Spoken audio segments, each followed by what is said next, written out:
আসসালামু আলাইকুম রহমতুল্লাহ বরকাত। সুপ্রিয় দর্শক ও শ্রোতাবৃন্দ, আজকে আমরা কোরবানির গোশত সম্পর্কে যে মাসলাগুলো রয়েছে সেগুলো আপনাদেরকে আলোচনা করব।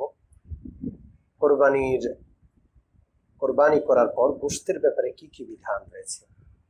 সুপ্রিয় দর্শক, কোরবানির পশুর কিছু গোশত আছে বা কিছু অঙ্গ প্রত্যঙ্গ আছে যেগুলো খাওয়া হারাম, সেগুলো আমাদের জেনে নেওয়া দরকার। সেগুলো বাদ দিয়ে আমরা বাকিগুলো খেতে পারবো। হারাম যেমন রয়েছে প্রবাহিত রক্ত। কোরবানির পশু যখন জবাই করা হয়, জবাই করার মুহূর্তে যেই রক্তগুলো প্রবাহমান বের হয় সেটা প্রবাহিত রক্ত। সেই রক্ত কোনোভাবেই খাওয়া যাবে না। প্রবাহিত রক্ত হারাম। আল্লাহ রাব্বুল আলামিন পবিত্র কোরআনে এই সম্পর্কে বলেছেন, দামাম মাসফুহা, প্রবাহিত রক্ত হারাম। এরপর কোরবানির পশুর লিঙ্গ, পুরুষ যদি হয় পুরুষ লিঙ্গ, আর যদি কোরবানির পশুটা মাদি হয় তাহলে তার সেই লিঙ্গ, উভয়টাই সম্পূর্ণভাবে হারাম, খাওয়া যাবে না। অন্ডকোষ, কোরবানির প্রাণীর অন্ডকোষ, সেটাও সম্পূর্ণ হারাম, কোনোভাবে খাওয়া যাবে না। প্রস্রাবের থলি, এটাও সম্পূর্ণ হারাম, কোনোভাবেই এটাও খাওয়া যাবে না।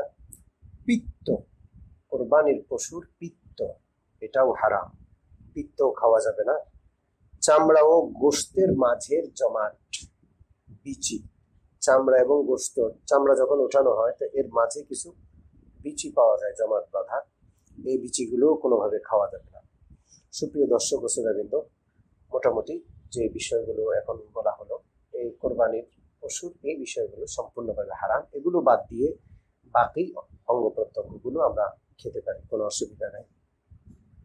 যদি কোরবানি মান্যতের কোরবানি হয়, কেউ এরকম মান্যত করে আমার অমুক কাজটা হলে বা আমার অমুক অসুস্থতাটা গেলে, সুস্থ হলে আমি কোরবানি করবো, এই রকমের মান্যতের যে কোরবানি, সে অংশটা সম্পূর্ণ আলাদা করে গরিব মিসকিনদেরকে সদকা করে দিতে হবে। ওই অংশটা মান্যতের কোরবানির অংশ, যিনি কোরবানি দাতা তিনি কোনোভাবেই খেতে পারবেন না।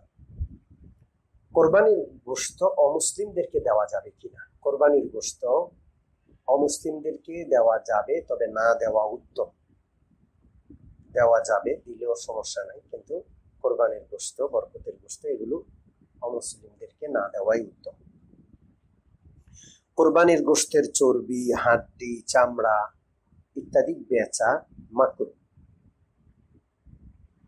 যদি বেচে দেয় কোনো কারণে, তাহলে অবশ্যই ওর মূল্যটা সদকা করে দিতে হবে। সদকা করা ওয়াজিব। আপনি কোরবানির চামড়া দিয়ে দিলেন, কোরবানির চর্বিগুলো দিয়ে দিলেন এমনি, তাহলে কোনো অসুবিধা নেই, কিন্তু বিক্রি করলে এটা মাকরুহ হবে। বিক্রি করাটা অনেকে বিক্রি করে, মাকরুহ হবে। আর এরপরে বিক্রয় লব্ধ যে অর্থটা আছে হুবহু ওই টাকাটা সদকা করে দিতে হবে। কোরবানির গরুর যে জবাই করার পরে যে রশিটা আগে ছিল, সেই রশিটাও সদকা করে দেওয়া উত্তম, সদকা করে দিবে। কোরবানির যে কসাইরা আছে, যারা কোরবানির গরুকে বিভিন্নভাবে কাটলো, কোরবানির গোশত বানাইলো, এদেরকে ভিন্নভাবে প্রতিদান বা তাদের উজরত দিতে হবে, তাদের পারিশ্রমিক দিতে হবে। গোশত বা হাড্ডি বা চামড়া বা কল্লা দিয়ে তাদের পারিশ্রমিক দিলে অনেক বড় গুনাহ হবে, এটা আদায় হবে না। তাদের পারিশ্রমিক ভিন্নভাবে দিতে হবে। হ্যাঁ, তাদের পূর্ণ পারিশ্রমিক দেওয়ার পর যদি তাদেরকে এমনি গোশত দিল পারিশ্রমিকের বাহিরে, তাহলে জায়েজ হবে। সুপ্রিয় দর্শক, কোরবানির গোশত সম্পর্কিত এই মাসলাগুলো আল্লাহ তাআলা আমাদের স্মরণ রাখার তৌফিক দান করেন। আরেকটা বিষয় বলতে আমি ভুলে গেছি, সেটা হলো কোরবানির গোশত আমরা যদি একাধিক ব্যক্তি গরুতে শরীক হই, মহিষে শরীক হই, তাহলে প্রত্যেকেই অবশ্যই মেপে তাদের গোশতটা বন্টন করতে হবে। না মেপে আন্দাজ করে বন্টন করলে চলবে না, অবশ্যই মেপে।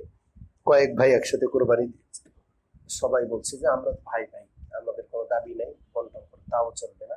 অবশ্যই বন্টনটা ওজন করে করতে হবে। ওজন করে প্রত্যেকের অংশ বুঝে নেওয়ার পর, এরপর যদি কেউ নিজের অংশ থেকে অন্য ভাইকে দিয়ে দেয়, তাহলে সেটা সেইভাবে করবে। কিন্তু বন্টনটা ওজন করে না মেপে করা কোনোভাবেই শরীয়তসম্মত নয়। গোশত বন্টনের মাসলা,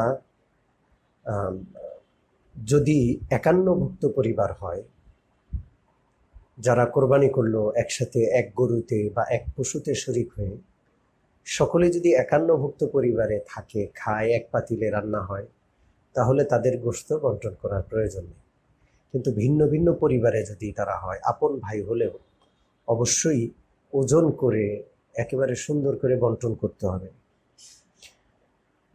তবে হ্যাঁ, কেউ যদি মাথা অথবা পাও অথবা বিশেষ কোনো অঙ্গ নেয়, তাহলে সে গোশত একটু কম নিয়ে ওই অঙ্গগুলো সে নিতে পারবে।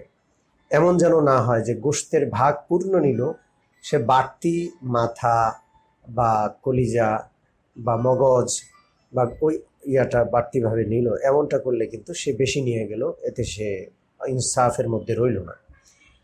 যদি ওই সমস্ত বিশেষ অঙ্গগুলো নিতে হয় তাকে, তাহলে অবশ্যই গোশতের পরিমাণ কিছুটা কমিয়ে তারপরে সে নিবে। যদি গোশত বন্টন করে দেয়, পুরা গোশতই বন্টন করে দিল, তাহলে আর ভাগ বটোয়ারার দরকার নাই। 7 জনে মিলে একটা গরু কোরবানি করলো, আর গরুর পুরা গোশত বন্টন করে দিল, তাহলে 7 ভাগে ভাগ করে তারপরে বন্টন, এটা প্রয়োজন নেই। একসাথে বন্টন করে দিতে পারবে, একসাথে দান করে দিতে পারবে।